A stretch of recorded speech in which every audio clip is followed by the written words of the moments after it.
All right. Hello, ladies and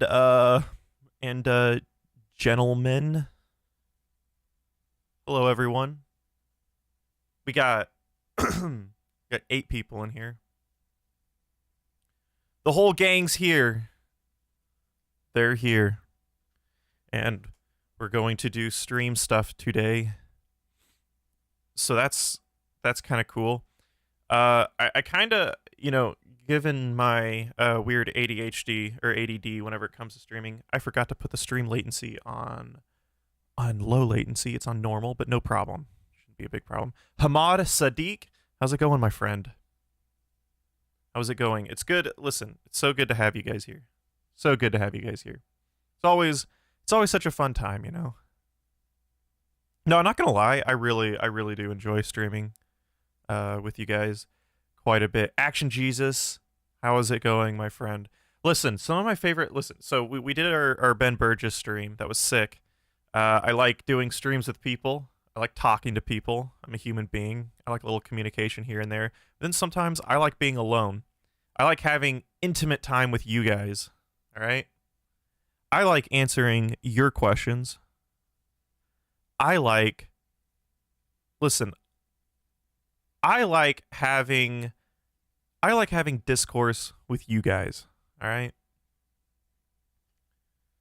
Makes me feel connected to my audience. I say this in kind of a laughably sort of milquetoast way, but no, I'm actually being serious. I do like these streams. These are my favorites sometimes. Just talking to you guys and hanging out. I'll wait a little bit to get this going on, and then listen. I don't know. Some of you guys may have been unfamiliar. I have a cassette player. I'd be playing music on and stream. So listen, perfect thing. I always give the lowdown. Ross, how's it going? I always give the lowdown. This is cool. You're like, why the fuck do you have a cassette player? What the fuck? First off, I'm a big retro nerd. I take Mark Fisher's theory on sort of retroism. It may not exactly be his theory. I think he talks about another theorist who talks about retro. Listen, retro is a quick fix. It's Viagra. It's Viagra for your nostalgia. It's artificial, but it's comforting, right? You know, it's comforting. That's what retro is. It's hauntological in some ways. So I like that. And then 2, there's a lot of really good free music out there, right? And that's cool, right? You could just stream that music, right? But listen, I like to do something a little bit more. I like to support these artists if I can. I like to buy their cassette tapes because it almost they come. So what's actually a little cool about that is so there's a couple things. So typically you already get their uncompressed digital version. You buy their cassette, you buy their vinyl, get their uncompressed things, and then you help support them. And then they'll give you the digital download and stuff like that, and that's cool. And it's higher quality. I'm an audiophile. It's higher quality than sorry, it's higher quality than like what you'd stream on Spotify or something like that. And so that's cool. And then cassettes are really tame. Record music on cassettes rather than on vinyl. Yeah, I mean I think a lot of people are starting to do that now because, and this is actually arguably the most important thing. Cassettes. I didn't realize this. I didn't know. But again, I'm a huge audio nerd. I listen to a lot of digital music. I have a vinyl record player in my living room. That's quite nice. I have really good speakers on it. Cassette. I was wondering, how does it sound compared to this? I haven't listened to cassette in ages, you know? I was like, how does this sound? And it sounds like, I'll be honest, it sounds worse. Sounds worse than vinyl. Sounds worse than digital. But in a really weirdly, oddly flavorful way. It's really weird. It actually, when I say it sounds worse, I'm speaking technicalities, right? I'm speaking technically the dynamics of the music. It's not as punchy. It's not as like in your face as like a lot of digital music. But you know what? that actually fucking works, because it changes the entire tonality of the music. And specifically, if I'm having background music on my stream, it actually works better. That was not planned. That was not intentional. But ironically, if you want background music, really punchy, really dynamic music that like demands attention, it's actually not good. You don't want that. You don't. So oddly enough, it fucking worked. Like I was listening to this, I was like, you know, like technically it sounds good. It still sounds good. It just sounds, it's tame. It's recessed. Especially with type 1 tape. There's different types of tape, right? There's metal tape that I don't think metal tape probably, it sounds superior to digital in a lot of, especially uncompressed digital. But type 1 tape, the cheapest kind, no, it's got this tame, and again, in the audio world, everyone says warm. It's got this warm sound. Really what that is it's just a recessed sort of, I think it's a recessed high end and a recessed low end. The mid frequencies, I think aren't, they're not boosted, but they're not cut, if that makes sense. Yeah, it colors the music in a way. Yeah, so we're gonna play it. I don't know. I just think that's so cool. You know, I just bought one. You know, Biden's stimulus stuff came in, and I was like, all right, we're going to. I'm gonna buy a cassette player because I have every. You know, I don't have a CD player. Oddly enough, I have a vinyl. I have a really quite nice JVC turntable, and then I need a cassette player. I don't have a cassette player. I don't have cassettes. And it works. What can I say, man? And it works. So I think that's kind of sick.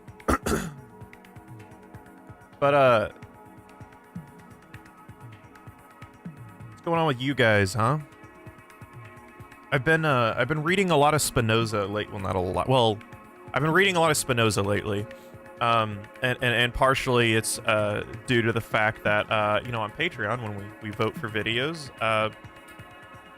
I had Deleuze and Spinoza as a video choice in that one, and you know, I never read the Ethics, so before I want to go read Deleuze's sort of analysis of Spinoza, I need to read the Ethics, and I'm reading the Ethics. It's a kind of a pain in the ass to read, I'm not gonna lie. For any of you guys who have read the Ethics, you'll probably understand what I mean.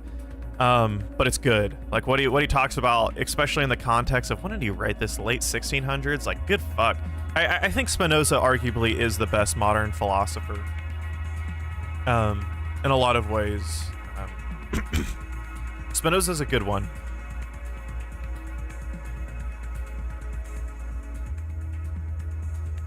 He's a good one for sure. I think it's funny. I'm reading. You know, I'm on the section. I'm getting towards the end of part 2. I think there's 4 parts, so I'm about halfway through the book, and he's going into detail about the movement of the body. Right. Essentially, I think a lot of this section, when he starts talking about of the mind, right? He talks about of God at first, and God plays a role in everything in Spinoza's dialogue, especially, you know, when he goes into later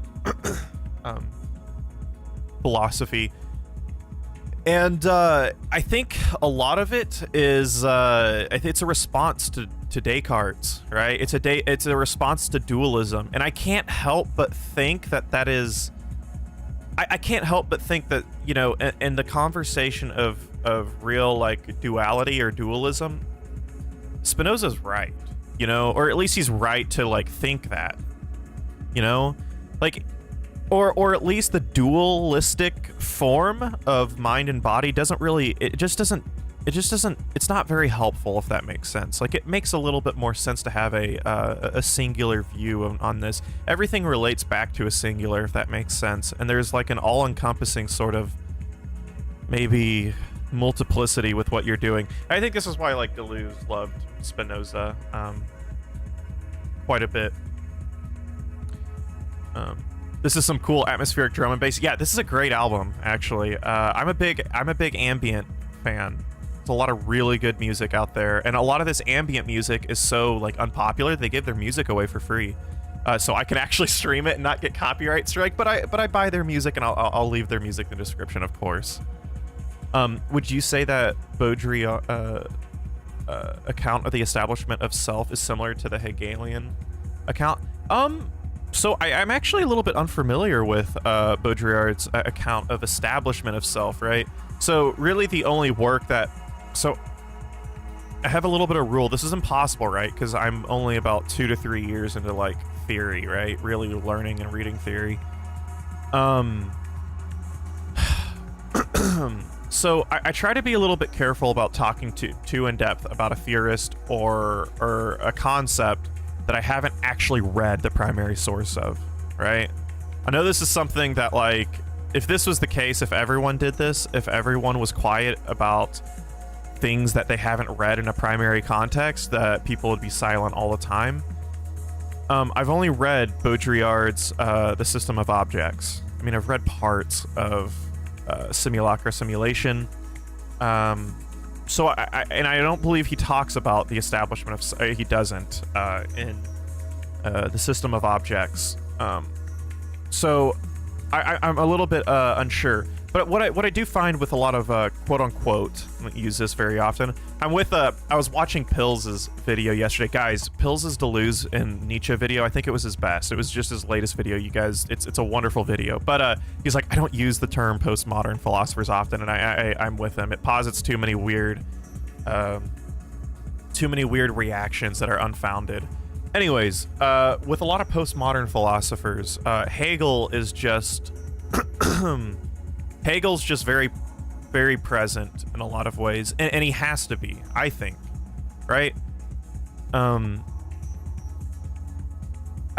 don't know how to conceive of the new sort of social orders found in a lot of cultural theory, late 20th century cultural theory, without Hegel in some ways. Like, I really do think this, I know Zizek has said this as well about Deleuze. I think there's still a dialectical and Hegelian tonality to Deleuze, right? Like, it's not totally lost. I know he doesn't... I know Deleuze is really cynical and he just shits on Hegel all the time.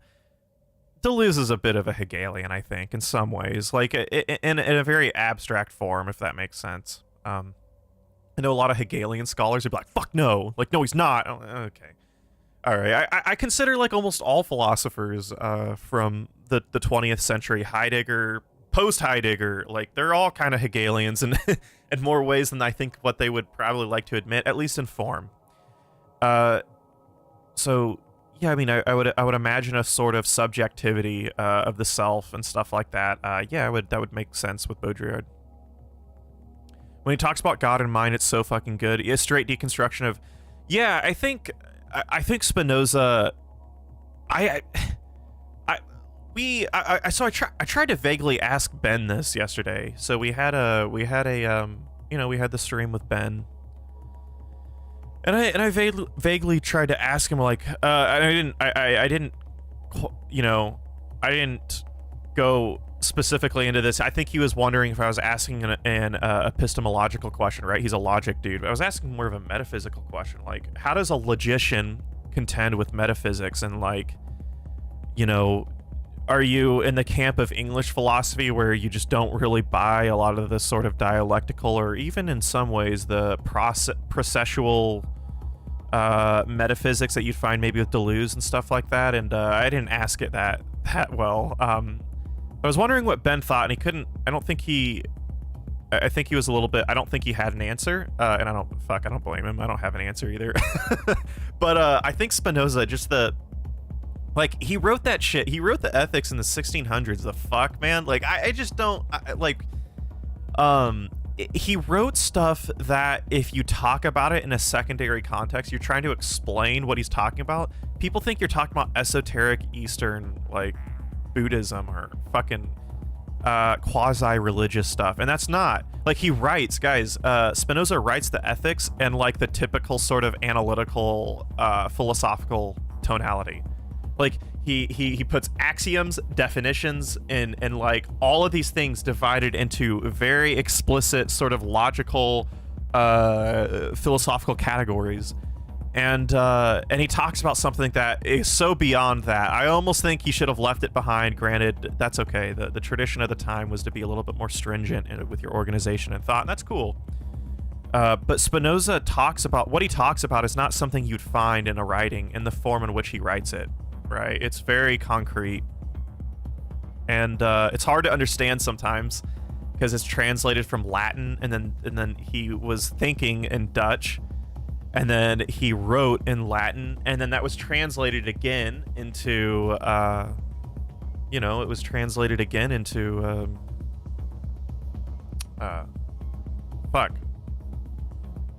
it was translated again into English. So, interesting, weird stuff. Go do something, guys. Oh. Interesting. Okay. Can't hear my main monitor. Oh, well. But you guys can hear me, so that's cool. All right. So, yeah, I'm enjoying Spinoza quite a bit. I'm not enjoying reading him per se. I don't think it's ever fun reading philosophers that long ago.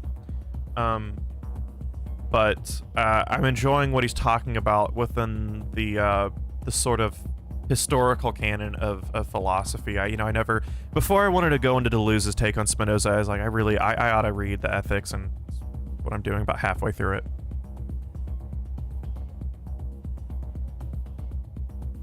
So that's cool. I'm really starting to get more interested in Deleuze the more Pills has made videos about it. Guys, I haven't read any Deleuze. This is why a lot of people are like, I always tell this, I don't even get mad at this.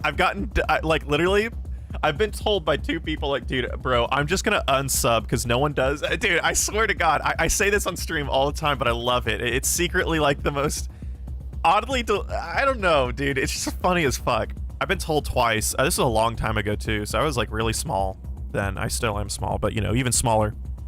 I was told that they were gonna unsub from my channel if I didn't make a video on fucking Deleuze, and I haven't done a video on Deleuze yet. But and the reason I haven't done that, guys, is I feel like, again, I still need to sort of flesh out a lot of the the existing philosophy before Deleuze. Deleuze contends with a lot of stuff, and it's a lot of stuff that I still yet have to contend with myself. So I want to contend with what he's contending with first, if that makes sense, And I'm getting there. I'm getting there to the point of comfort. And so I'll start with Deleuze in some time, for sure. Especially now that obviously we're starting with Deleuze. I'm going to make a video on Deleuze and Spinoza's fucking deal, You know what I mean, but before going into, like, Deleuze and Catarsi and Anti-Oedipus and, stuff like that. Deleuze overrated Spinoza enough.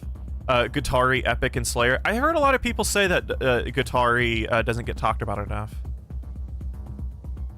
It's just big brain, and 90% of philosophers are just historiographers and can't change my mind. Yeah, I mean, what? Like, I don't think this is why I try to. I'm very explicit with, like, a lot of what people ask how I approach philosophy. Right? There's a lot of people who are into philosophy that consider themselves also sort of philosophers in a way, and I don't necessarily. And that sounds really ridiculously. This sounds really ridiculously. Fuck. What's the best way to put it? Conceited. Even though it's really not. Like, you practice philosophy, you're a philosopher, and that's okay. For me, though, I don't really do that. I'm more of like a historian of ideas. So, like, and that's an entire field. It's a field that gets radically ignored in history, but intellectual history is something I would consider that's pretty much what I do. I don't really necessarily contend with it in my own capacity, but I like to at least know the history of ideas and what's going on, and that's exactly how this channel is. I try to convey it in an easy context to understand and make some pretty visuals and hope you guys can understand what the fuck they're saying, and I can create something that helps facilitate their work in an easier context. And that's not really doing philosophy, or it's not doing theory, right? I'm not a theorist per se. I have some ideas. In a few years I would love to write. I would love to write and get it published into a book. But you know, for now, I'm a historian of ideas. That sounds equally as arrogant as I'm a philosopher. I'm a historian of ideas, man. What is that other than like history of ideas? That title? That's some fucking Dave Rubin shit. That is exactly, guys. These ideas are just too. I don't know, man. There's too much aesthetic going on here, man. I'm tired of it. I don't want to. Too much aesthetic. I gotta tone it down, man.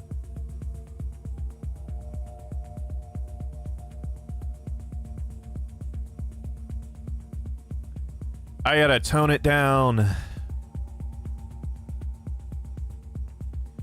Demanding to speak with the manager. I mean, that's... dude, I get this all the fucking time. Guys, I don't think you guys know how fucking... Listen, the internet's... You guys are quite good... you guys are all good to me in chat. Whoever interacts with me in like a live stream context are like 95% of the... or 99% of the time good. I get a lot of shit, though, dude. I don't think people understand how fucking... Well, no, I'm sorry. People very well understand how terrible the internet is. But god damn, man. Fuck, it's bad sometimes, dude.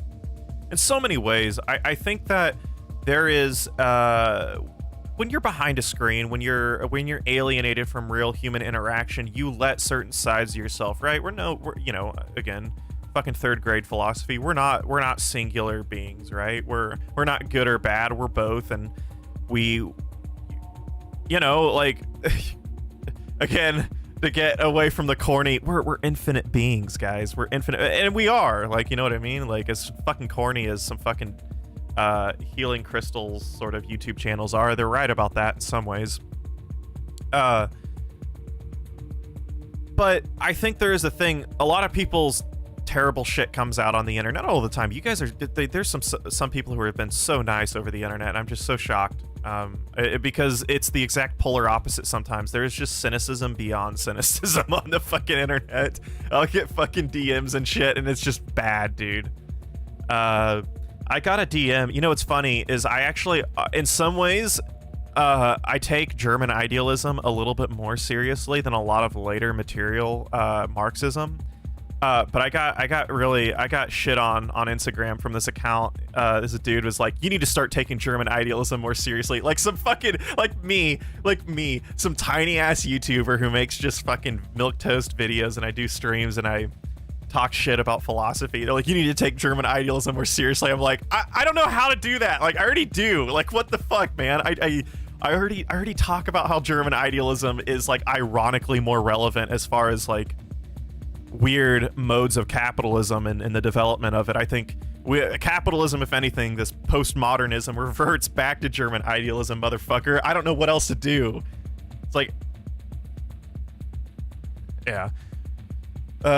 Epoch is a pelican munching down books for us. Yeah, man, that's exactly it. That's exactly it. I am not a theorist yet. I might do a little bit of middling theory. Hey, you guys want to know something? I did a Patreon exclusive episode of him. I think this guy, I gotta say, like, I think this is the most ridiculous thing I've ever seen. Let's see if I can find it on Twitter. Oh god, do you guys know who J Mouthwad Paul is? I read his book Continuity and Rupture. I want to read Demarcation and Demystification. He's a very explicit, one of the few explicit Marxist sort of thinkers, I would say, that's the best way to put it. He went on a thing about how piss poor Mark Fisher was. So I don't know if I can find it. I probably can't. It was a while ago. He went on a kind of a bit of a tangent.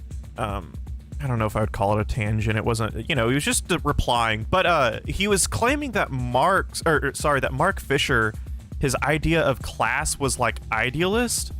And I'm really confused because, like, look, I don't even think Mark Fisher contends with class.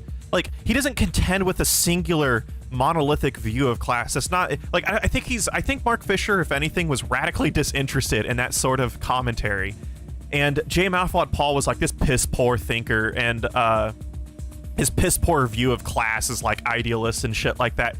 And I'm just like I don't know how the fuck this shit happens, man. Like, and then he started. Someone else replied. They were like, "Yeah, Mark Fisher's just a fucking moron and stuff like that." And it was just like, look, if you think Mark Fisher's a moron, you know, like, you can think that. I don't know why you necessarily would, but you can think that he's wrong about things. But I think it's really weird as like an academic or a quote-unquote intellectual, like, you're actually radically concerned. And he called him a middling, or no, he called him I think he called him a bad theorist. And then when compared to Jameson, they were like, he just ripped Jameson. I think Mark Fisher doesn't rip Jameson. He tries to elaborate on Jameson in a little bit more of a contemporary context, because I think he was deeply influenced by Jameson. And then even J. Malfwad Paul was like, yeah, Jameson's still like a middling theorist. Like what is, like, how the fuck do you contend with philosophy and theory? And you're like invested in a digital sphere. You're invested with like rating fucking theorists. Like, in my mind, that is the most stupid shit ever. Like, and to me, it's the most ironically it's the most ironically online Marxist thing. You know? Like, I don't know a fucking field of study that is ironically more conservative, sometimes, more, like, ironically conservative in form than a lot of people who radically try to defend the most material forms of Marxism. Like, it's just been, I don't know, man. I was like, well, I was just reading that in shock. I'm like, God damn, this dude's got a fucking PhD. I mean, just because you got a PhD doesn't mean you're fucking smart. I get that. But, like, still, like, I read his book, and his book was decently well written. It was some decent dialogue going into dialectics and a material context, and explaining a little bit of what necessitates certain theoretical terrains in Marxism. And, you know, I think he said his goal was clarity, and I think in some ways there's some clarity. He tries to explain how Stalinism really isn't Stalinism, it's just Marxism, Leninism in a certain context, and he shits on Trotsky all the time. In my mind, it's just like, yeah, that's what that's the thing, is like, they're rating theorists and essayists the way people review on book reads, and the only people who do that, the only people online I see who actually partake in that really weird discourse are like fucking Marxists. Like, it's fucking weird. I say this as like a Marxist, right? I'm speaking outside. I'm trying to speak outside. I do speak outside of myself. People get really butthurt when I say this. when I shit on Marxist. And I try to speak outside of any potential identity or view on politics, right? Like, I think it's pretty clear in some context. I'm a pretty explicit Marxist when I'm not explicit Marxist. Fuck that. But I am pretty Marxist when it comes to my immediate politics. Other than that, though, I just like, I can't think. It is the most unhelpful way. Like, I don't rate theorists. You don't do that. Why the fuck would you do that? Like, that is the most stupid thing you could ever do. Like, in my mind, you're playing a game of fucking weird identity, right? Like, it's almost like a weird, odd, you know, what in my mind, what more ironically sort of, in some ways, sort of liberal than that, right? And I mean, these people are the biggest arch nemesis of liberalism, right? But this is, in my mind, sort of the hyper categorization of certain things and certain thinkers and ranking them on a list seems so radically sort of like something centered in sort of an Enlightenment ideal of understanding certain things. And that's not necessarily bad. But then again, too, I don't shit on liberalism 24/7. These people do.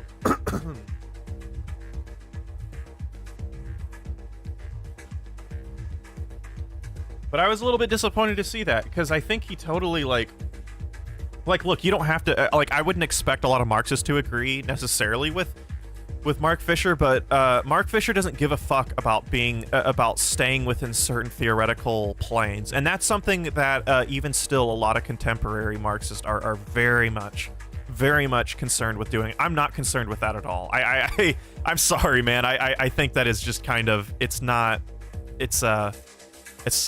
very helpful, especially in something like theory and philosophy. I really think that, right? It also, I've also talked about something else where I made a tweet about this yesterday, I think, where I see a lot of people talk about, they're like, we need they say they're like, look, there's a lot of like theorists who sit in chairs and they just read theory, right? And this is I think a Marxist saying this online. He's like, we need to implement these theories. I'm like, that's your, like, that's what you think? Like, I get it. I get that that's sort of like a logical thing, right? Like, look, we have too many armchair theorists who are just sitting in their chairs reading books. And so we need to get out and do these things. Like, and then he quoted Ho Chi Minh saying that, like, we need to actually do these theories, or we need to implement these theories. I'm like, but like, what are you doing here when you're saying that? You're actually saying that, like, the answers are already here. We don't know that. But you're saying that the answers are here. We just have to implement them. We're just not doing enough. And I can't think of anything ironically more harmful that comes from Marxism than a lack of actual reflection, right? Because this is something that Marxism's good at. It's actually good at attempting to really fucking do shit. That's good. That's good. But at the same time, this is why Marxism is ironically very conservative in some respects, and it doesn't really change a lot of the times. Or it struggles with it, I think.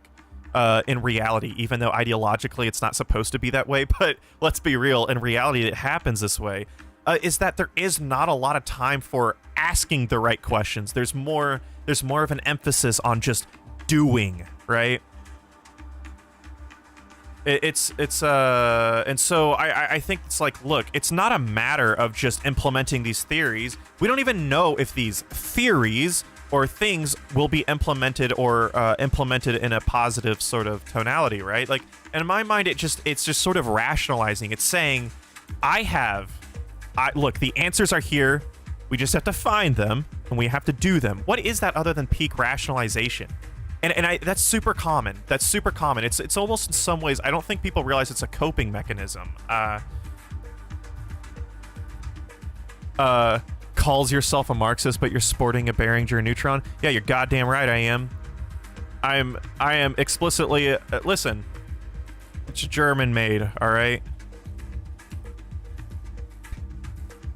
Do people that do research rate theorists on Goodreads? I don't think so. No, it's that I see a lot of that. It's a lot of, like, really again, it's a lot of, yeah, it just sucks in so many ways.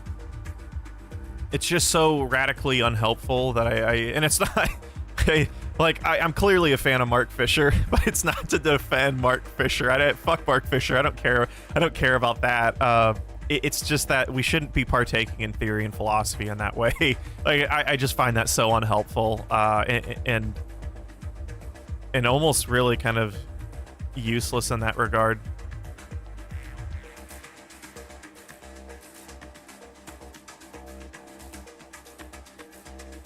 Thanks, Cameron. I love you too. Yeah, I do got a Behringer neutron. I got a Model D right there. I got some keyboards. Eventually, when I'm better, I can do a stream. I can do a stream with my synthesizers. Jay Crass, hey, what's up? What's up, man? We're just we're talking about some awful online stuff, like always, man. We're just, listen, this is catharsis, man. We're just letting it we're letting it flow and release all the terrible stuff. We're not letting it get too internal. We're letting some of it out. Aren't all those hardcore Orthodox Marxists really conservative? I mean, look, that's the thing. And there's a response to this when they're like, what do you, and some people point this out. They're like, okay, there's ironically a very conservative tonality to like a lot of how Marxists operate. And they're like, how can we be conservative when literally our institutions reflect, like, correctly, they say this correctly, these, old English philosophy, or, they're still hyper liberal. It's like, that's not conservative. That's actually progressive and forward thinking. I'm like, it doesn't, like, what, like, your standard is like liberal enlightenment, like, sort of, your standard for whether something's conservative or progressive or backwards is, are institutions made that long ago? Like, that, if in my mind, that's already the framework in which you're operating, you're trying to map things, that's already pretty conservative, right? So it's, again, it's not critiquing the framework in which things are already happening. This is such a massive problem, guys. Like, if anything, humanity has been good at analyzing content and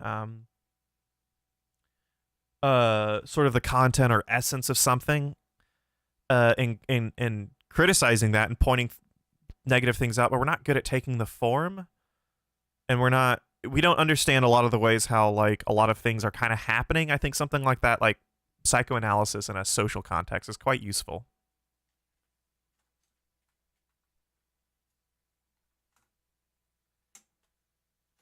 Time to play. To engage in Twitter warfare too. Hell yeah, you're right. Hot take: if you are still a Leninist, you are kind of an idiot. All those states were shit. Well, I definitely argue,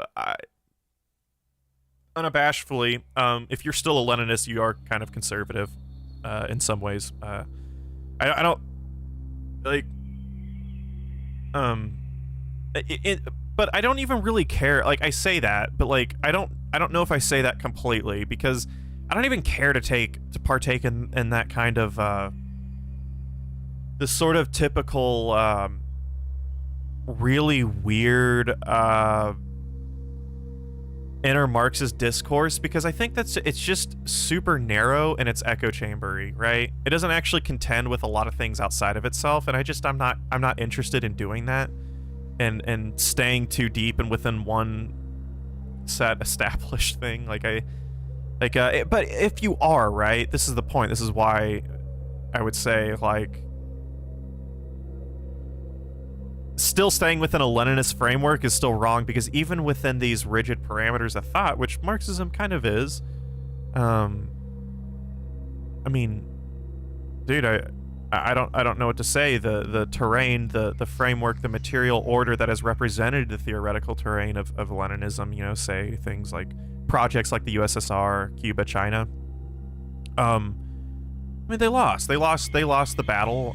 They were up against fucking horrible death cult in America, and they lost. But that's, again, but there's usually a coping mechanism to that. They're like, yeah, well, we're up against America, so I'm like, okay, but it doesn't matter. Like, you still lost. Like, I don't know what to say. Like, I'm sorry. You know, it's like no, like, Marxism, Leninism isn't wrong. It's that we were dealing with, like, you know, like, American imperialism, Western imperialism. Like, yeah, you're completely right. You absolutely were, and you were one of the few who actually really tried to, you know, combat that in a way. And good for you. And in my mind, yeah. And Cuba still, yeah, absolutely. In my mind, that's great. That's wonderful. I'm thankful for it. I'm thankful for Lenin. But I think that if you want to stay, you got to evolve the frameworks of thought in which you're in, and that is something that is scary to some people, because staying within Marxism, Leninism might, you know, or sorry, leaving that plane of thought to try to figure some new things out. Hey, listen, dude, you're ripping that jouissance, you're ripping that pleasure right out of yourself, man. You might have to abandon your symbolism. You might have to abandon the very things that give you meaning. You know what? That is simply more painful than potentially winning, right? This is the thing. The pleasure of losing politics, man. It feels too good. It ironically feels too good to lose, man. Because that order, that lifestyle that it creates of meaning, of something to continually harp at, that feels in some ways, ironically, that pain and pleasure sort of thing, it feels better than actually potentially trying to make progress, and I think that's a huge problem. How can Leninists willingly avoid the material reality of how their attempts at implementing their theories? I think that, yeah, I mean, that's another huge contradiction that doesn't want to be, yeah. It's really weird to bring up people too. Yeah, like, again, truly, I think the best approach with philosophy is, like, you're mining, like, again, I think this is a great analogy. Pills, I watched his last video, but this is exactly how I've looked at philosophy, and in theory. You mine for gold with theorists in philosophy. You don't internalize them as an identity, as a whole, right? So you mine for gold and you throw out the shit that you just don't like, right? You throw it out. It doesn't matter. Like when you mine for gold, you take sand, the sand that comes with it, and you throw it out. You get rid of the sand. We can get rid of the ideas and things that we don't seem to be too useful or you disagree with, and that's how you should approach it, right? So, you know, someone like Nietzsche, right? Nietzsche, there's a lot of weird reactionary shit with Nietzsche. Mind you, I get it. And so a lot of the conclusions people will come to is like, oh, no. Get rid of Nietzsche. He's unimportant because he says a lot of really terrible things. Let's point out the terrible.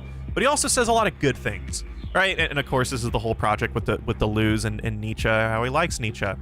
Deleuze mined gold from Nietzsche, took some of the concepts, some of the form of them, and he changed them, and he sort of implemented them into his own philosophical project. It's exactly what the fuck we should be doing. We shouldn't be trying to rate and and overly personalize certain ideas as theorists and partake in Twitter discourse of like who's a middling theorist or not. What the fuck is that, dude? You write books, like I don't know what to say. Like isn't that your whole thing? Like you're trying to develop new ideas and theories, and you're trying to correctly. He's creating like James. This is like. James Offward Paul theoretically is doing what he should be doing. This is the thing. Like he's writing, he's doing these things, but then at the same time, it's like, why are you, like, why? Like why is this even a discussion? And to be fair though, it's not just him. It's just a discussion I see all the time in an online context among sort of this sort of theoretical grouping.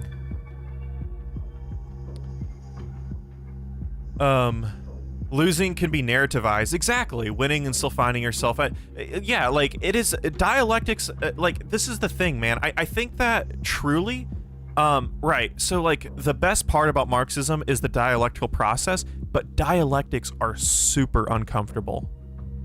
And changing and understanding things in a processual manner or trying to change certain things, that's uncomfortable, man. And how can we get past that discomfort is a big question. And it's not something that's being contended with. Fuck no, because they I would say they sort of posit the idea that there is no discomfort. No, we are, like, this is my favorite thing. I've gotten into arguments with, there's this one dude, I can't remember where, again, guys, I get shit all the time on Instagram. And one dude is saying, like, Marxist-Leninists are dialectical. I'm like, no, literally, like, okay. I think the most honest, I respect this. I respect the fuck out of this. There's Marxist-Leninists that say we should ditch dialectics. I'm serious. They're like, nah, we're kind of here to the point where, like, dialectics just they're not very important. Literally, in my mind, they are ironically, those are true Marxist-Leninists right there. Like that, in my mind, I respect that. I respect it. It's actually terrible. I think it's stupid as fuck, but nonetheless, I respect the shit out of it, right? Because he's being completely honest. They're saying, like, no, like, I think that the ideas that Lenin posited is the only way forward. All right, fine. Like, you're honest about it. That's great. But then there's other people like, no, like, we're dialecticians. I'm like, why the fuck haven't you changed yet? God damn it. The world has changed so much. You're not dialectical by definition, dude. Like, if anything, it has been so radically stagnant at this point. Hello from Tehran. Hell yeah, man. How's it going, my friend? It's good to have you in here. That's actually, you know, ironically, I had took a political science class that went a lot into Iran. Iran is a fascinating country. Good Lord. I get why there's a little bit of a niche academic field with Iranian politics, history. Oh, good Lord, it makes sense. You know, as Westerners, we don't think about Iran a lot. But when you start really learning about it, it's, God, it truly is sort of the French of the Middle East in some ways. God, I would love to go to Iran someday. And I think, of course, because we're Westerners and we're subject to a lot of the weird foreign policy, the ideological underpinnings of American foreign policy, that we're scared of things at places like Iran. We think of fucking Iranians as some extremist people. No, they're not. I hate that, but I would love to go to Iran someday. Absolutely, seems like such a beautiful country in so many ways. Tyler Mulligan, oh hell yeah. No, I think the culture of Iran. This is someone else. Artine. YouTube channel. He does philosophy music or whatever. He's Iranian, but he's British. And I think he does a lot of Iranian sort of ideas and oh yeah, Artin Salimi has yeah, that's exactly right. And I love that shit.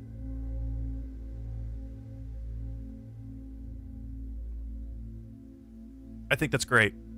Emerging Marxist Leninist. I mean, you can blame capitalist countries, U.S. putting everything towards stopping. Absolutely, you can, for sure. But you cannot take. Yeah, exactly. But you cannot place all the blame on that. That's what happens. And in my mind, that's pure cope. Right? Because still at the end of the day, you failed to combat it. That was your goal, right? Your goal was to try to defeat a monstrously, like, terrible fucking empire in a lot of ways. And honestly, man, don't worry. Don't worry, man. I think a lot of people understand if you lost against the United States. I think a lot of people get it. I think a lot of people would be sympathetic. Don't worry. Stop getting defensive. But yes, it's exactly right. They were up against something. And this is why, this is precisely, look. I don't think organizing in a Marxist context is bad whatsoever. Like, I think that, you know, if countries do want to look, look, I've talked about this a lot. I'm skeptical of the idea that, like, revolution's going to really truly solve shit, but it might be a part of, and granted, this isn't exactly what all Marxists say. A lot of Marxists, there's some difference in this. A lot of people say, like, it doesn't matter whether it solves anything, and I think this is correct. I think that this is what Marxists should be saying. It doesn't matter if revolution solves everything. That's not the point. It's to start a process of potentially doing things, right? Of changing things. And that's the approach that I think Marxists should take. I don't even, like, I say I'm Marxist in politics, but like philosophically and theoretically, I'm not a Marxist in that regard. Politically speaking a little bit, but for Marxists who are explicit Marxists, that's exactly what you should be saying. You shouldn't be saying that we should do revolution because it's going to solve shit. That's the only thing that'll, like, I hear that a lot. You undeniably hear that a lot. You're like, oh, we need to do revolution because it's the only thing that could stop this. I'm like, dude, you're like if there's any good historical examples of the idea that revolution didn't actually change a lot of things, or it didn't stop what you're trying to stop, it's that did not happen. You didn't actually end capitalism. You didn't create you know, a really actually robust socialism. Socialism, you know, in the truly Marxist and Hegelian context, it involves a sort of national, it involves a sort of global order, right? You can't have socialism unless, like, sort of, that's kind of a global thing. That's like, they hammer that in a lot, and that seems to get forgotten. So we haven't even really had, like, socialism. Lenin has done some speeches on this, where Lenin talked about, like, after the Russian Revolution, he's like, no, we should have no illusions. This is not a socialist state. He said this. He said this multiple times. And again, we keep forgetting this. Let's not have any illusions. This is not a socialist state. But we're in the process of that. And that's, like, I really like Lenin in a lot of ways. I shit on Marxism-Leninists, or Marxist-Leninists a lot, but I quite like Lenin as a thinker a lot. I think Lenin was a fucking brilliant, and I just think we'd be wrong to just herald him as Jesus fucking Christ, and that's the end-all be-all of Marxism, or whatever.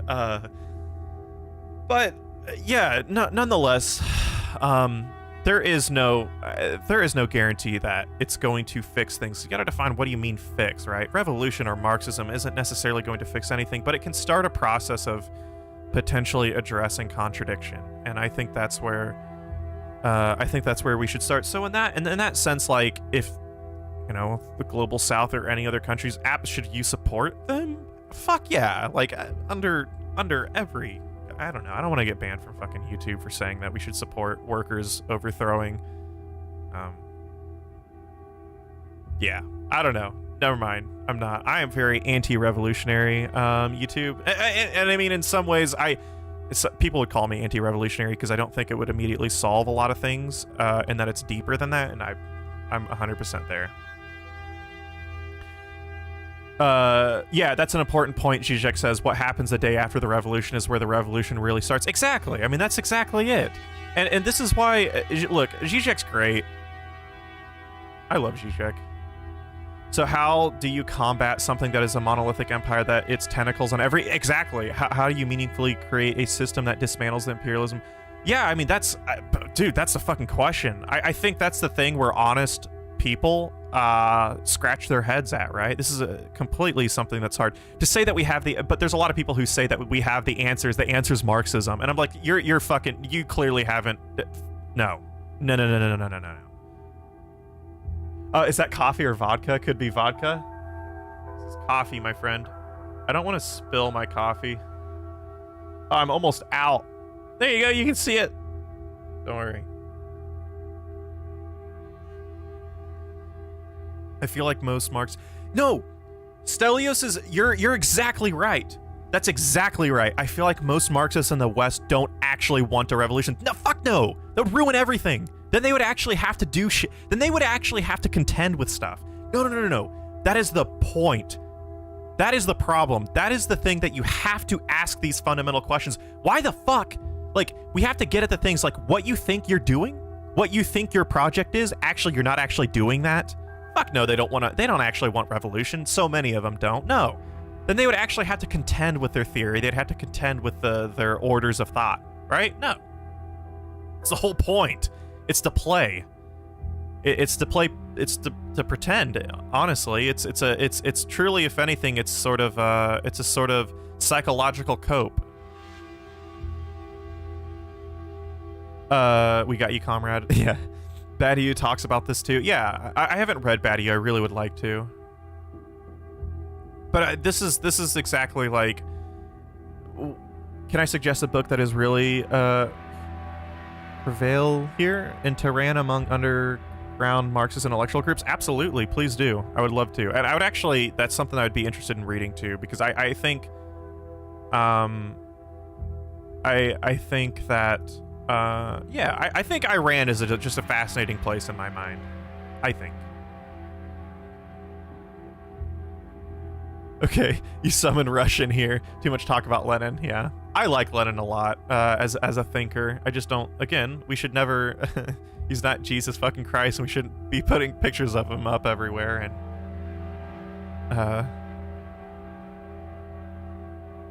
I don't believe in fetishizing thinkers, but that's me. For first world, most countries except the US, if we tried a revolution, our economy would get well, and then there's a lot of evidence. We talk about this as well. And truly what we talk about is theoretical, but this is not theoretical. This is pretty concrete, I think. Guys, if there's a revolution in the United States, more people would, it would fucking, half the population would die due to food infrastructure. It's not the same. 60, 70 years ago, our infrastructure, the way grocery stores operated and stuff like that, actually, you could probably facilitate something like that because it didn't rely on constant transportation of things and infrastructure. Rather, there was backstocks of food in a lot of grocery stores. Nowadays, there's not really a huge backstock. And so this is something that if there was a civil war or there was a revolution, really, which... What is a revolution other than a radical civil war in some ways, where the other side wins, I guess. If the evidence shows there's been a lot of like research on this that, yeah, dude, I mean, you just kill half the fucking population in the United States. But there's people that would think, there are some people, I think there are some people who are like, yeah, that's the point, good, do it. But in my mind, that's no. The fact that you can come to that easy of a conclusion on that is really disturbing, actually. I don't think I can justify killing half the fucking population for an ideological cause in which we're still not addressing what you do the day after, right?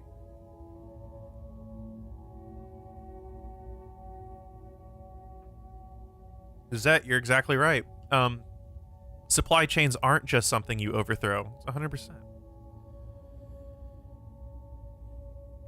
You can't, right?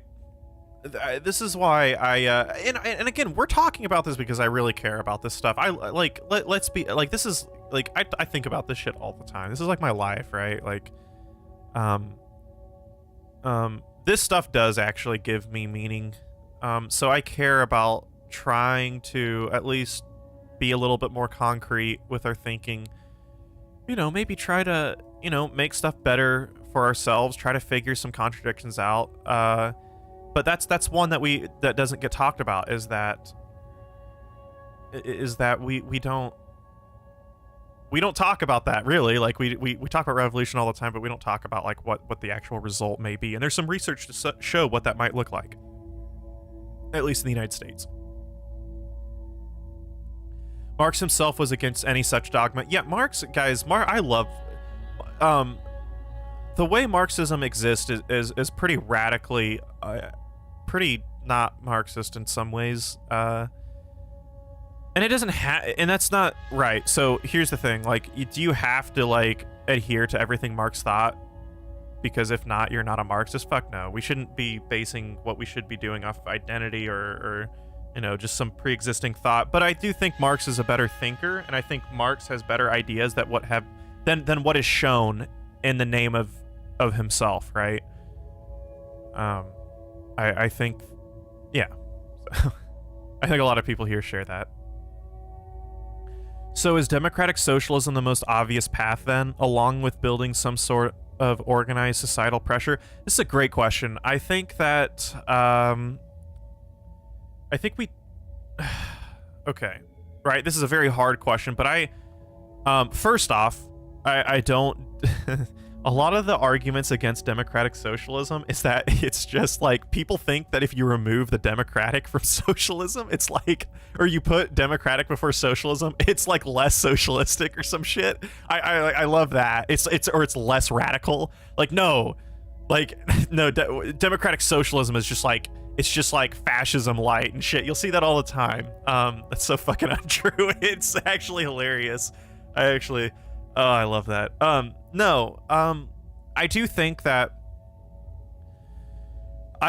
the realistic trajectory of things look, I don't think capitalism will ever be the end all be all system at all. And I think rather than an explicit sort of, I want to say like a central socialistic planned economy in that way, I want to say like under, you know, what we saw in Russia and China, or like I don't think that's going to be the future for socialism. I do think probably something like democratic socialism will, I think that probably is our future. Whether again that's good or bad is up for debate, but I think that's probably where we're going. And I think that there's some things with like automation that might really push that forward. But I don't know. I don't know exactly, but I've kind of came to the conclusion. I think, look, if there is going to truly be a socialist system in the West, look, democratic socialism has never happened. We call like Nordic countries democratic socialists. They're not. They're social democracies, and but an actual democratic socialist system, one with a robust public sector and an economy pretty much just owned by workers, really, like, I think that's probably what'll happen. I don't know though. I don't know. I don't think it's going to happen within I don't think it's going to happen within pre-existing ideas of socialism of the past. That's for sure. You feel like sorry, I'm just reading down this list. So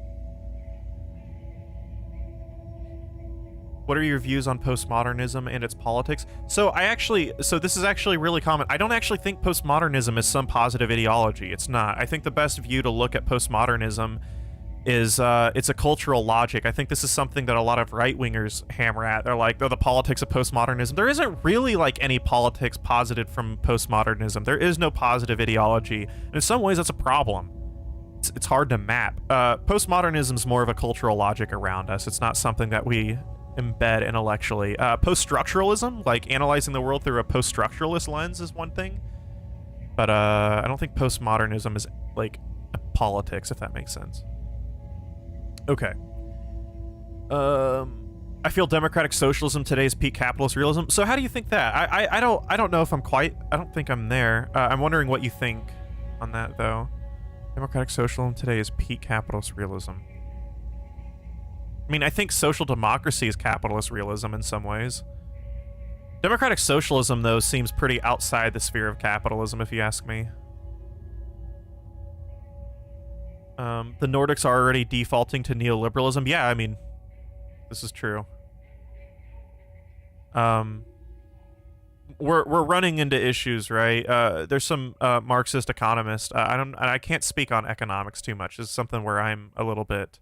I don't know exactly what I'm talking about. I don't feel comfortable talking about it. But there's a lot of Marxist economists and even non-Marxist economists who are talking about how, like, even the social democracy of what we envision of, like, you know, healthcare and stuff like that is going to go away, right? We're not going to be able to afford it just because the way economics and neoliberalism and really just capitalism. I find neoliberalism just to be one of the most heightened versions of capitalism.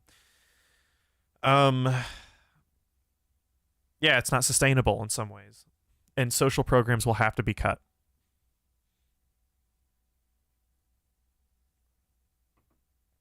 All right.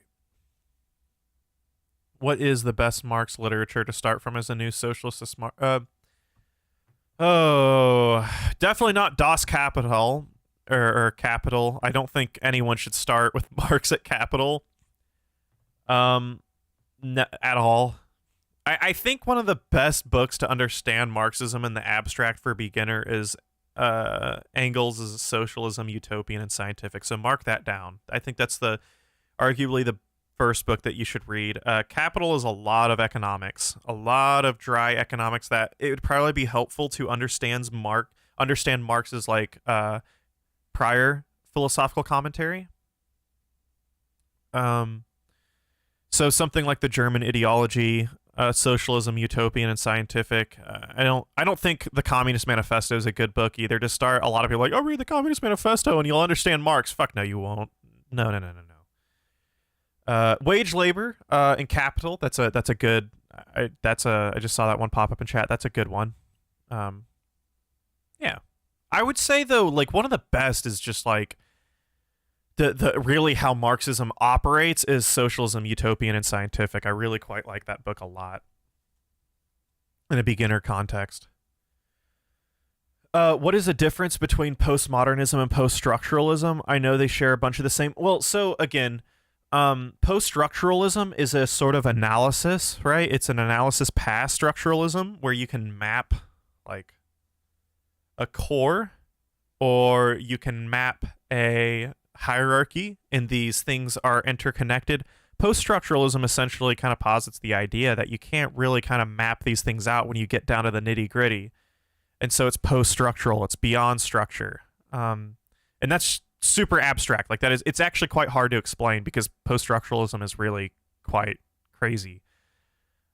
And postmodernism isn't, I don't think, post-structuralism. Postmodernism can kind of come from like post-structural analyses. I think postmodernism again is a cultural logic. It's a state that we are in. And using Jameson's language, it's the product of late capitalism. It's the product of our social and economic orders that we saw post World War II. The philosophy chat says hi. Hi, how's it going, man? How's it going, Marty? I gotta have you on stream again sometime soon, my friend. Oh, cassette's done, man. No more background music. All right, I don't have any more cassettes. I have some on the way. Why did you go Jordan Peterson voice for the Communist Manifesto? Ha ha ha ha. Well, sometimes I have a nasally voice, so it's my bad. What's your strategy to endorse the idea of Marxism other than your YouTube channel in your society? I mean, through your daily contact with people. It's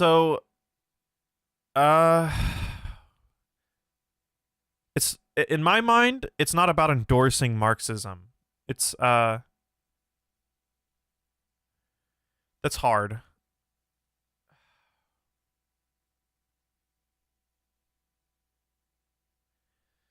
I don't know, man. That's really hard. I don't think it's like... I think the best idea to endorse your own ideas or to convince people is to honestly not go too much into your ideas. It's to like maybe garner some trust first, right? It's just to like, people are cynical, right? If anything, the current mode of ideology is cynicism. And you talk too much about what you think. People, in some ways, they're like, I don't think the best persuasion happens in the way in which you speak. It's sort of like a process of doing. There's some trust that is built up, and I think there's not anything that you are necessarily going to do in some ways. Maybe I'm deterministic in that way, but being human with them, interacting with them, being good to them, being nice to them, being kind,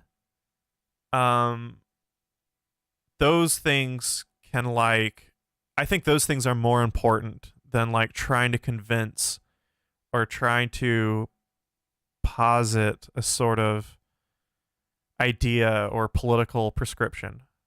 Yeah. I think that's probably the best way to do it. Philosophy for the most part just was sick. Hypersalivation. Oh lord. Swallowed it. Yeah, I mean I've had pretty bad allergies lately too. Gotta go to the Acid Left premiere. Hell yeah. Send you based audience our way when you're done. Definitely, man. Great streaming, and thank you so much. I will. Dirt Son of the Earth. Are you? I forget. You're. I forget. Are you Adam or are you Mike? I didn't realize you were part of the Acid Left, but that sounds good, my friend. I will be more than happy. Absolutely. I apologize, man. You've been in chat, and I would have addressed you by your name. I apologize, my friend. Sometimes I forget YouTube account. Is this is Adam, right? Dirt Son of the Earth from the Acid Left. Yeah, no, without so isn't the point out problems? Isn't it to point out problems via a Marxist lens? This is exactly where you might fail, right? It's like I think that the goal isn't to necessarily point out problems, right? Like, that's not just what we should be doing. I think we can, but we have to do it in organic context. Like, and that's hard. Like, I don't do that all the time, right? We are very Lockean. We are liberals, and we sort of do create a marketplace, if you will, a categorization of ideas that we throw out. They're like, oh, we need this. We need people to speak out on this or that, and it's true. It doesn't really work. And so again, truly, I actually think like Michael Brooks is right here. Be ruthless to systems, but be kind to people. But then there's a communicative thing that goes on there. I don't know. It's a problem where you tell people up front what you think, and they'll kind of do the opposite, or they'll think the opposite. Some people are very cynical by definition. And I don't know. I think the best politics in the world is not politics. It's being really, really kind to people, and it's being good to people. Seriously. That's it. And that's hard, right? Like, the best politics isn't politics, right? This is where politics falls apart. Yeah, I feel like Vic is there too. Like, there's something too about, you know, maybe teaching people about methods of thinking, talking about like the methods of of thought. We think about these things in a very competitive context, right? This is something about debate. Debate's terrible too. Debate's fucking horrible.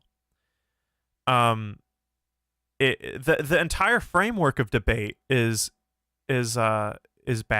It sort of creates an aura of competition where competition shouldn't exactly be there. Smugly fucking hippie. Yeah, I know. Based. No, guys, I think the most radical thing in so many ways you could do is be fucking nice to people, and it doesn't fucking matter who they are in some ways. You know? I think in a lot of ways, I subscribe to this. I thought shame for a while was actually a responsible thing to do. No, we should probably, you know, shame these people or that. And I you know, the long, you know, that was a couple of years ago. But the more I think about that, I think shame alienates and it hurts more than it helps. I think, like, truly, we've lost kindness as politics precisely because we've categorized kindness as something anti-political. It's something that we think that kindness is weakness and we can forgive certain things. It's not about, you know what I mean? Like, it's not about people doing terrible things and shit like that. Like, in my mind, the most egotistical thing in the world is saying shit like, oh God, this person, you know, was a Nazi or he was a fascist or this and this and this and that. We can't trust him. He shouldn't be in our political movement. What egotistical, arrogant shit is that? Truly. What is that? What? You may not think this, right? You may not think that you're a saint. You may know very well and clear. You may be a humble person in thought, but in reality, what you're doing with that is incredibly arrogant and incredibly elitist. That's it. And so it's not. Yeah, no, Brett's right. You got to be a vehicle for love. It's and it is totally corny and cheesy, and that's what drives people away. Again, we're cynics. We are ideological cynics. Cynicism as ideology. This isn't exactly what Zizek meant by that, but I quite love this language because you can apply more things that the current ideology is of cynicism. We think ideology is just some false consciousness where like people are just idiots and they believe shit, and there's an element of truth to that. But no, really, people are cynical. Right? Some of the biggest idiots in the world are very critical of things. And it's not good enough to point shit out. You got to be a good fucking person. And you got to be forgiving. You got to be a vehicle for love. All that corny shit. And you cannot lose focus. You cannot lose that. And the minute you fucking lose that, you're going to fail. I think.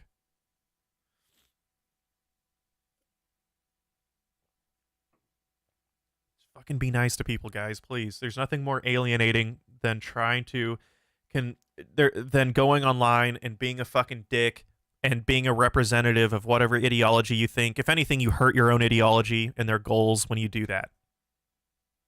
But people love it. People love it as well. It's also really good spectacle.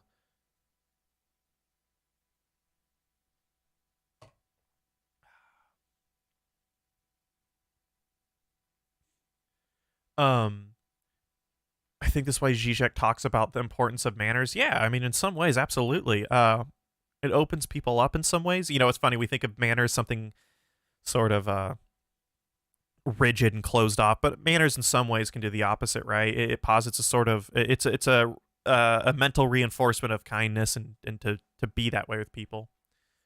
Hey bro, love your shit, keep it up. Thank you so much, my friend. When are you posting Anthrax to Abigail? What is that? I have no idea what that is.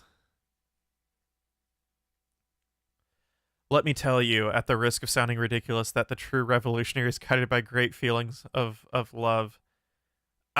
In so many ways, though, I mean, I can't see yeah, we need revolutionary kindness to avoid cynicism using the Che Guevara thing. Yeah, I haven't read Che Guevara. I'm sure there's plenty of Marxists who've sort of had similar ideas. It just doesn't sort of tend to happen in that framework. I mean, even if you look at the most extreme viable options, both US and the UK, Bernie and Corbyn, they are still pretty moderate. Yeah, absolutely. This is very true. This is not a criticism of them, but when we restrain our thought to electoral politics, we already start losing the war. Sure. The so-called democratic socialism today returns to well, I don't think democratic socialism has never happened.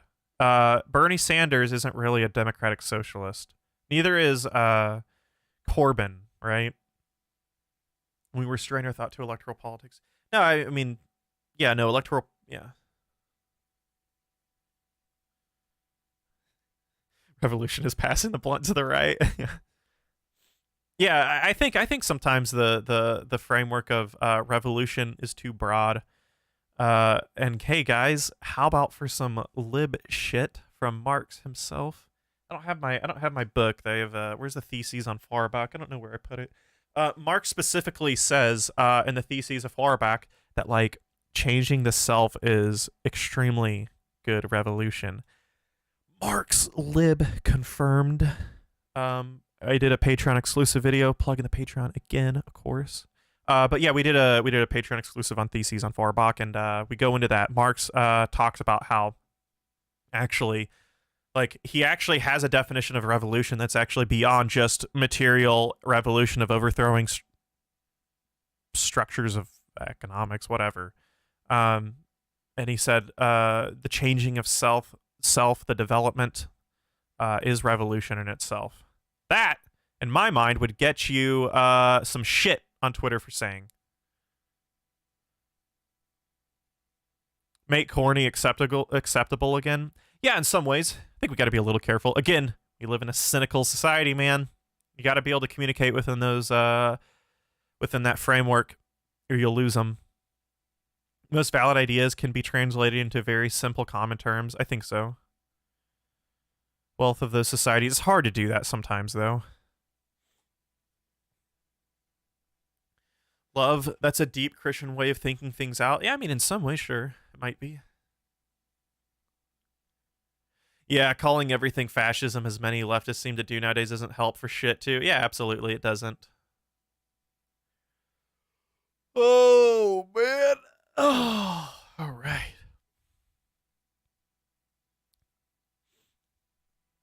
That is right. All right. Yeah, there's also nothing worse than priest behavior on Twitter and trying to sort of trying to do things and shit. Not good. Although I love Twitter priest and I love Twitter Marxist representers. That the best Twitter. You know what? We should have a mural put up here of Ryan Knight here. Here, let's do something real quick. Ryan motherfucking Knight. We're taking your picture. Ryan Knight Stan stream. Proud socialist. Greatest goddamn socialist on this fucking earth. This is peak fucking Marxism right here, ladies and gentlemen. I love Ryan Knight, not because of what he says is actually like anything important at all, but he's so transparent about how politics operates online. It's just fucking open minds become free minds and free minds lead to liberation. Yeah, man. You fucking tell him. I love it. It is so radically transparent of how politics operates that it gives people the ability to actually kind of sift past it, ironically. Are you in Tiki? I have no idea what that is. What are your views on Antifa, United Fronts, and Left Unity, and why? Are these organizations? I know Antifa really technically. I don't know what United Fronts is or Left Unity in sort of capitalized context. I do. Think. No, I think Antifa's good. I think being an anti-fascist in some context and getting out there and stuff. I think Antifa's good. I think in some ways, I don't know. I mean, maybe in some ways not. I'm thinking about it. I mean, I think they do. I don't know. It's hard. Things like that. They have a very dual nature to some things that they do, or there's a good and bad part about them, and it's kind of hard to accurately gauge the impact of what they're doing. Right? It's a good question though, when you think about it critically. It's not like that. Like the purpose behind Antifa is not bad at all, right? But does Antifa, how Antifa operates? Does it alienate potential people who are, I don't know. That's a good question.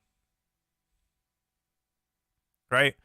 We focus too, as the most unmaterial way of thinking is just thinking about the ideological tendencies of like Antifa, right? So they're anti-fascist. They're socialist, or they probably have quite good politics to our standards, but it's not completely through a material context. It's not about what you think, but it is about the concrete consequences of your actions, right? And I don't know. I mean, it's a good question though. But you always choose amazing background music. Thank you. Hey, I appreciate that, man. I love my music. I love music. I gotta say, I'm a fan of music. I've been a big. I got like I started listening. Like it's kind of funny because when I was a little kid, I like listened to music that was like at least I listened to like classic rock and shit, and like all my friends didn't, and they thought the music I listened to was shitty. My dad is a big music head too, and he loves classic rock, and he had an iPod, like old first generation iPod, and my dad is a painter, and he painter by trade, and he paints apartments. And sometimes people leave their shit behind, and one dude or someone left a iPod behind, so of course he got dibs and he took it. And it put a lot of like Led Zeppelin, Black Sabbath, and stuff on. And I was in like my little second grade self. I remember like just being bored. I was like, hey, can I listen to your iPod and shit? I started like listening to Led Zeppelin, and I was like, holy shit, this is good. Like, I was like, holy crap, this is so good. And I really like Black Sabbath. I remember I really liked like AC/DC and stuff. I don't really like AC/DC nowadays, but when I was little, I was like, damn, this shit fucking bangs, man. And I don't know. From there, I guess I got music at a little bit of a younger age. I can say my elitist self, Epoch philosophy, Lord of all music, music understander, TM trademarked. I remember being like a little kid listening to Tool and shit like that. Like, dude, I would, I don't know. It was just funny thinking back on it. I would listen to like pretty heavy fucking music as well. Yeah, my dad likes hair metal. That's some cheesy shit. My dad was very much against hair metal, and I'm a little bit glad. I guess there's nothing wrong with that. I gotta say, my dad didn't like dad rock. I think my dad still does have fairly good taste in music. I gotta give it to him, man. A lot of dads have terrible fucking taste in music. My dad wasn't a big fan of the 80s. I think my dad's a 60s and 70s purist fan. Sort of. I think my dad really loved the 90s as well, and I don't exactly know what my dad listens to today or anything, but my dad's a big Neil Young fan, like some sort of a little bit of neo-folk or something. I remember the dad rock days. My mom listened to the Pixies and Dead Kennedys. Gotcha. I would listen to Disturbed. When I was a little kid, I listened to Disturbed too.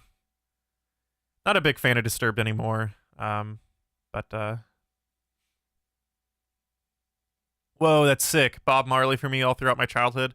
It's the right music to listen to, I suppose. Of 80s new wave. I think new wave music's kind of cool. I gotta say, I quite like. Not all the 80s is bad. There was a lot of experimentation that happened in the 80s, and necessary experimentation.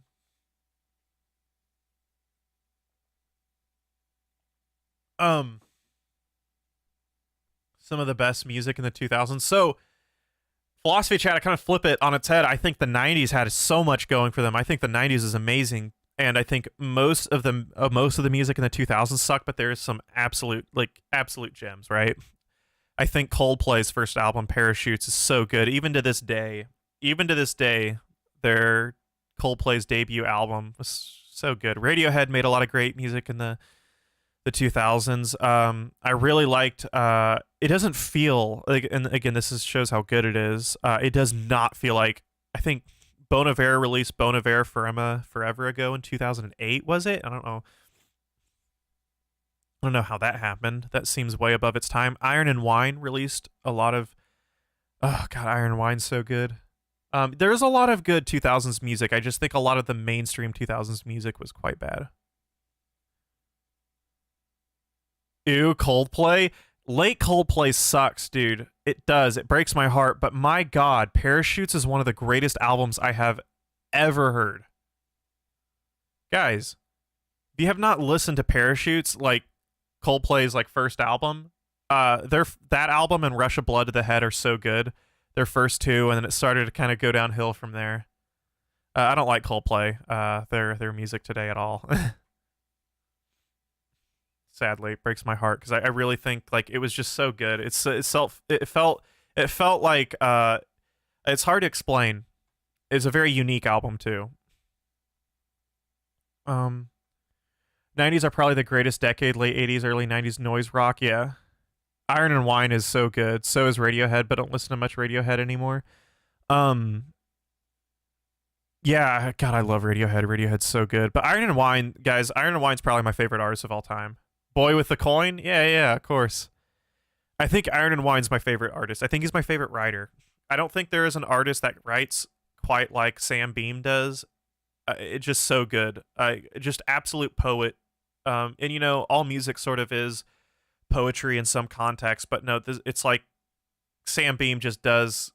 Uh, yeah, I just yeah, it's hard to put into words how good it is. He's probably my favorite artist of all time. Start listening to good bands. In my mind, everyone that read theories listens to Radiohead. Yeah, of course. That's so fitting. Radiohead's so good, though. It's kind of like that with Panic. Yeah, probably a good way to put it. Yeah, Panic at the Disco's music was a bit more. I think their earlier stuff definitely felt a little bit more authentic for sure. Most advanced socialistic state out there is USSR. So what are you talking about? Well, the USSR doesn't exist anymore.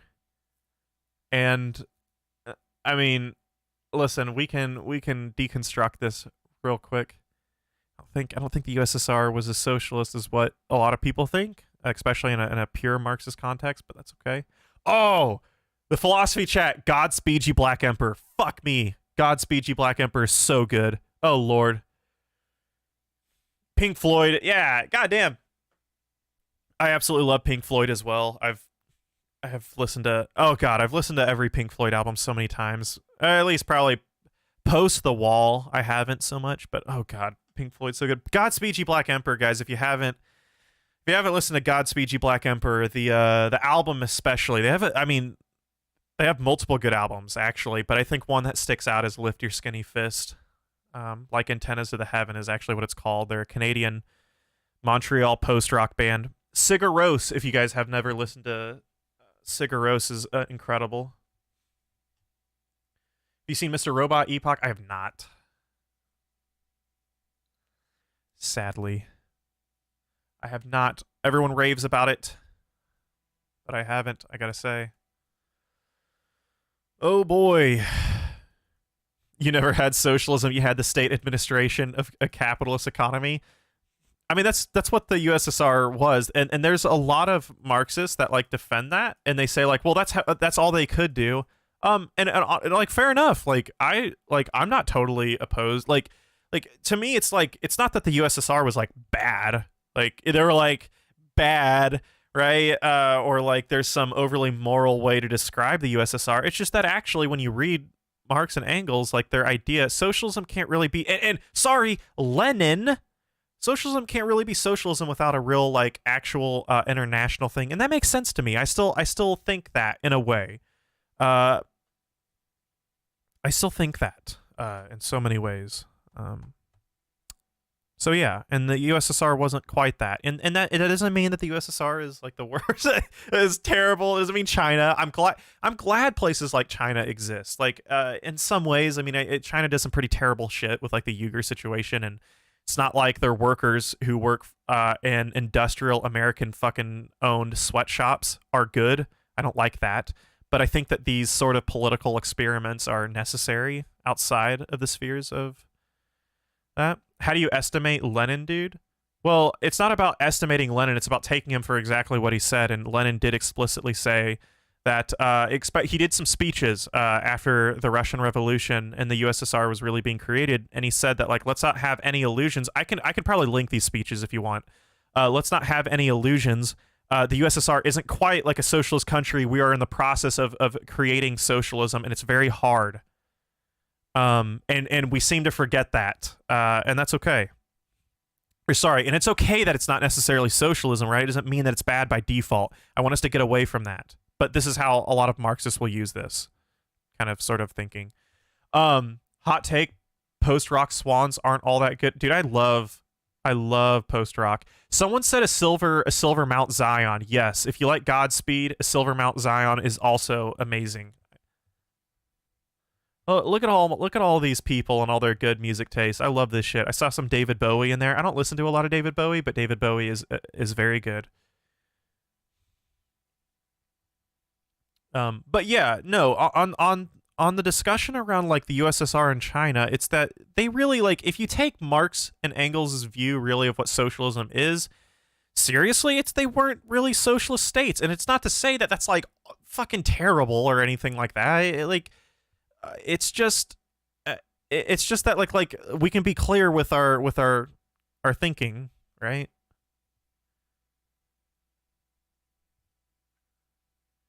Silvermount Zion is fucking sick. That the entire like, and that's made up of like half of Godspeed You Black Emperor. Like I know Ephraim, the Canadian dude, whatever, from Silvermount Zion. Holy shit. Yeah, I would love to talk to like Ephraim on channel. I don't know. Ephraim seems to be like a Silvermount Zion is a very political band in a lot of ways too. Very, very, very political. I wonder if you could get them to open up, or if that would sort of kind of I don't know, take away the smoke from in the sort of smoke screen and elasticity of their art. I don't want to do that either. These people want to be ambiguous by definition.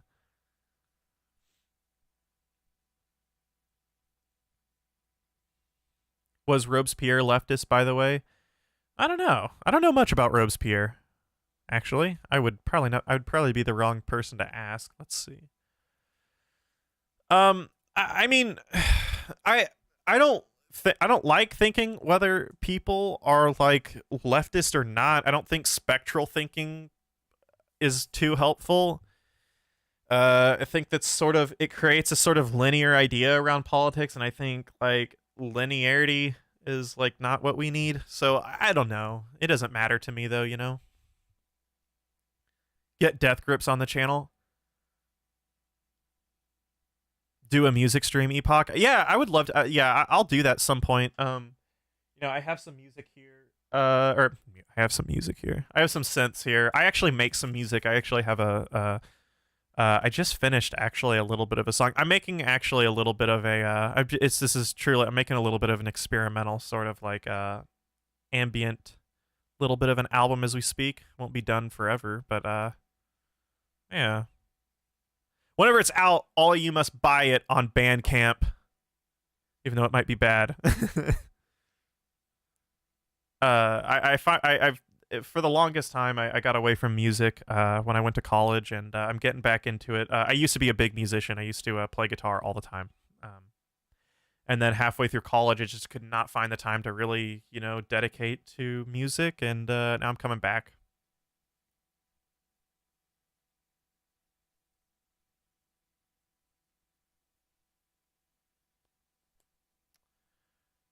Oh yeah, Daddy Spinoza. We were talking about Spinoza at the beginning of the stream. I don't know who have a nice life. Mogwai's really good. I see Mogwai rock action. I do quite like Mogwai. Quite a bit. All right. So, guys, I think I think I might kind of wrap up. Well, I can answer some questions too. I see Orhan.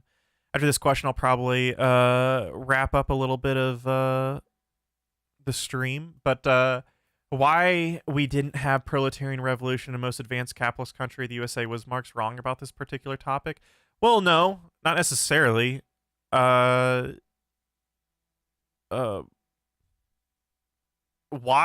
didn't we? Well, I mean, I think that it's just like, look at like, I think that's a very complex question, and that's hard to answer. There's so many different variables. There's so many different reasons why that didn't happen and it doesn't happen.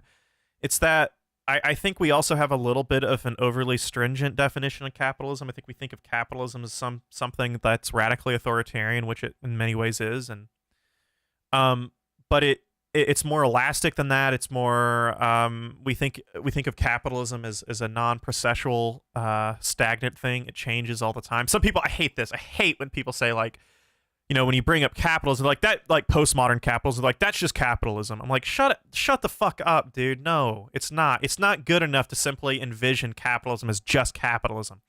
Capitalism's different. There's different types of capitalism.